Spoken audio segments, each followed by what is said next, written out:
Here's what it taught her about human nature.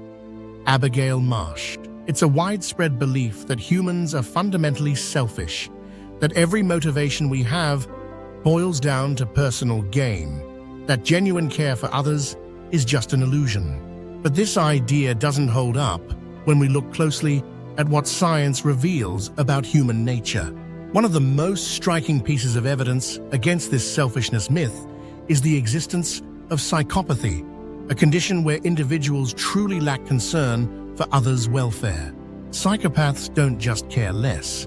In extreme cases, they completely disregard other people's well-being. This tells us something profound. If some people can be utterly uncaring, then most people must have some real capacity for empathy and kindness. Psychopathy isn't a simple label, but a spectrum. On one end, you have those with severe traits who are profoundly callous, and on the other, people who are almost the opposite, deeply caring and altruistic. Neuroscience even pinpoints specific areas of the brain that track how much we value others' welfare. Understanding this spectrum is crucial because seeing humans as fundamentally trustworthy and caring isn't just hopeful, it's accurate. And trust, after all, is what makes life richer and relationships meaningful.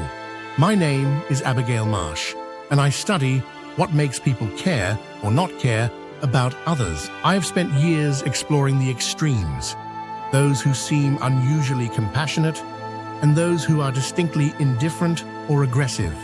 This journey into human nature began with the work of psychiatrist Hervey Cleckley, who described psychopathy in a book called The Mask of Sanity. That title says it all. Psychopaths can appear outwardly normal, sometimes even charming or charismatic, while hiding profound emotional deficits beneath the surface. In its worst form, psychopathy fuels some of the most chilling acts of violence, like those committed by serial killer Gary Ridgway, who killed dozens of women without remorse or empathy. What terrifies people most about individuals like Ridgway is not just their cruelty, but how normal they seem to everyone around them, wearing a convincing mask that concealed their dark inner world. You might wonder, what's the difference between a psychopath and a sociopath? Scientifically, only psychopath is a valid clinical term, while sociopath is more of a popular label without a precise medical definition. Psychopathy affects about 1 to 2% of the population and is a neurodevelopmental disorder, meaning the brain develops differently from a very young age. It's defined by a trio of traits: a mean, callous disregard for others, a fearless, socially dominant personality, and impulsivity or disinhibition. Psychopaths don't experience fear the way others do, which explains why they can take risks without hesitation or feel no guilt for their harmful actions. This lack of fear also undermines lie detector tests, which rely on fear responses.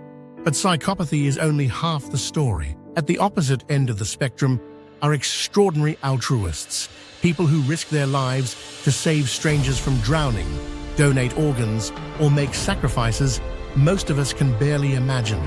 These aren't saints or mythical beings, they're ordinary people with one remarkable difference: an unwavering commitment to others' welfare, even strangers. Think of a character like Iron Man. He's flawed, human, but deeply driven to protect and help those around him.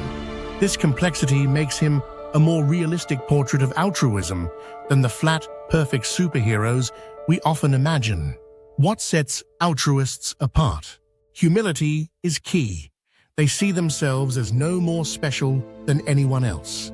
They believe in the fundamental goodness of people and are highly sensitive to others' pain and fear, no matter how distant or unrelated. For them, helping a stranger isn't an obligation, but a deeply held value.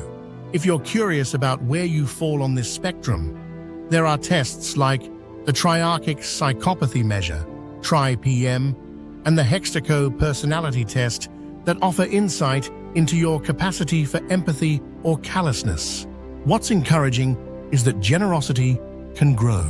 Studies show that when people's own lives improve, they tend to give more, creating a positive cycle. The best way to nurture altruism? Start small.